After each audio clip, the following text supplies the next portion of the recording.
Okay, good day everyone. Today we'll be taking a step literally into the world of locomotor movement. So I believe that these movements aren't just for PE class, but also it is for the function of our everyday life. So without further ado, let's proceed.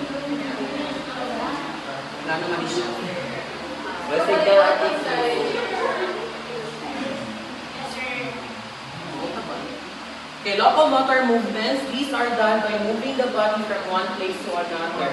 So literally, you are moving your body from one place to another. So did you know that locomotor movements are very important in our life? Yes! Why do you say so, Lawrence? Yes. Why do you say so na very important ang locomotor movements? Okay, yes. Okay, yes. No, it's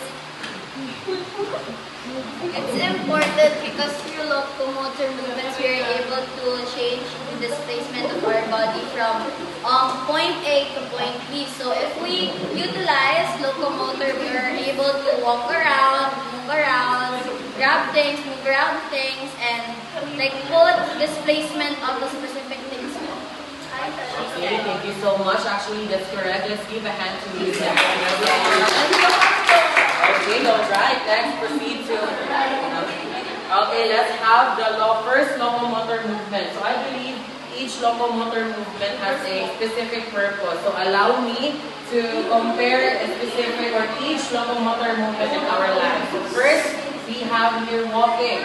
So walking to advance or to travel on foot at a moderate speed or pace. Proceed by steps and move by advancing the feet alternately so that there is always one foot on the ground. So basically, it is the simplest way to move. Steady and consistent. Just like our life, our daily journey, so we need to keep moving forward, of course. So, ika nga, one step at a time. So I believe walking is very understandable and I believe inahimo to siya kadaan. So no need for me to demonstrate it. Yes! Correct. Next, we have running. So to go quickly by moving the legs more rapidly than at a walk. In such a manner that for an instant in each step, all or both feet are off the ground. So, in other words, running is like a faster version of walking. So here, running shows urgency and energy when time matters. So I believe running, ginahimo na siya usually sa sports, basketball, volleyball, track and field, so on and so forth. Also, kung natay gusto doon, tao ba na siya, hayo, buburon ba karon, mudagan yung tanong. And I believe, ginahimo na po ni siya tanan, no? Ginahimo na sa tanan, buwang ako nito kabalundagan. Next, we have leaping. So I need everyone to please read all the bullets on my cue. 1, 2, 3. Start off on one foot and end on the opposite. A face diameter, foot is contact with the ground. A transfer of weight from one foot to the other and Okay, so ang leaping daw kay big, powerful step daw na siya. So usually ang kaning leaping, may tabo siya sa gymnast. Kanagong, di na ko siya ma-demonstrate kayo. Di na ko kaya. Kanagong, ano ko lang ba? Bakit lang? Inato ang leaping. She was a fairy kumbaga. So, like leaping is like, making a big or taking a risk kaya nagkuhan man kano, nag-iwo man kag-big na jump, nag-big na movement. So, makonect na po siya sa itong kinabuhi. Every time you make big decisions, every time mag-take a risk na, mag-take a risk, makita sa tao na hindi worth it. So, hindi pa po next is hopping. Stand on one foot and hop with the same foot. The opposite foot is bent at the knee and trailing behind the back. So, I leap on one foot. So, basically, hopping is present every time we play hopscotch. Sa muang local term sa mga barangay, ika-cruise na siya. Ang buta sa inyo, center sa inyong ika-cruise gihapon. So, no need for me to demonstrate. Kaya ginadula man nato na, diba? So, binabayo, kabalo naman man na. So, okay. Okay, so again, hopping daw. So, mag-stand with one foot. Sige na lang, okay. Ani na siya, then stand, ganon. It tests, ang katawang yan. It tests the balance and control and concentration. Just like in life, you need to be strong and tough every time na maka-face ang mga challenges o mga hardships and so on and so forth. Next, we have jumping. I need everyone to please read. 1, 2, 3, go. Stand with 2 feet together, feet clear of the ground, and on 2 feet. Okay, very good, children. So jumping down is like when both of your feet are leaving the ground. So I believe jumping is present in volleyball, basketball, soccer. Dili tayo as in Chinese garter. Thank you for that. So I believe kabalo na sa ating mag-jump na or pakakapon pa kami niya. Sabi naman kabulin mo. Next is skipping. Step with left foot, then hop on left foot, then step on right foot, and hop on right foot. Alternate motion from the left side to the right and continue. So later on na lang, ako i-play nga video para makabalo mo kung saan skipping. Okay? Next is galloping. One foot is placed in front of the opposite foot. The front takes a large step forward while the second foot stays in place.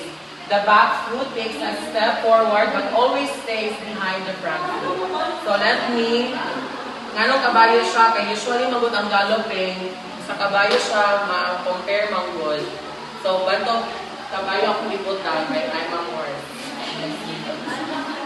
Okay, so dara guys, video. Klaro ra? Yes. Walking niyo siya. Jen, ko ba yan? Running. Skipping. Hopping.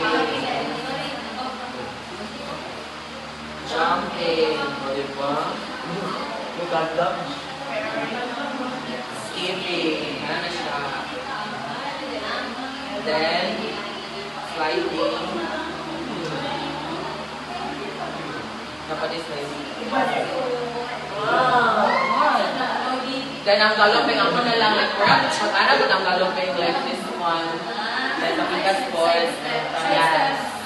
So, next sliding, move to the left shoulder leads, move to the right shoulder leads. So sa video manggod, pa-front manggod siya, so paali. Pero sa one sliding, murag paana siya dili and then dili upward. Yeah, so get everyone? Yes. Okay, let's have a game. I need everyone to please stand. Stand.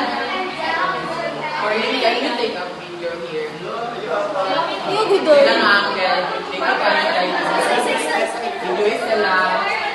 Okay, let's walk. I just need you to interpret every locomotor movement na Okay po.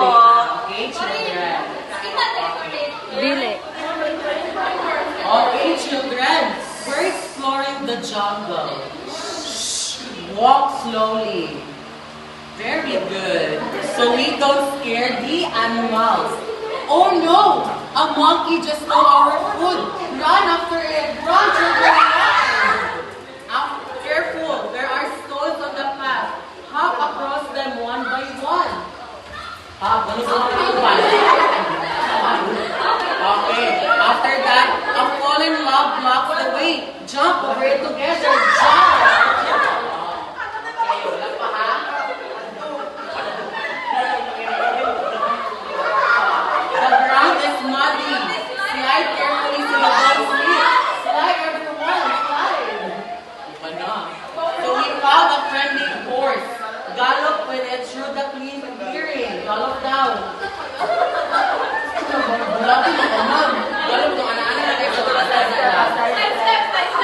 The monkey gave the food back.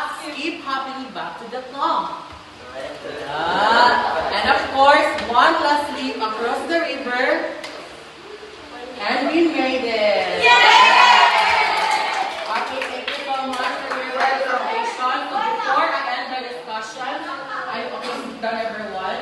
Before I end the discussion, I want to end it with a reminder to all of us that in life, we should always see situations as silver lining. Life is about turning your challenges into opportunities.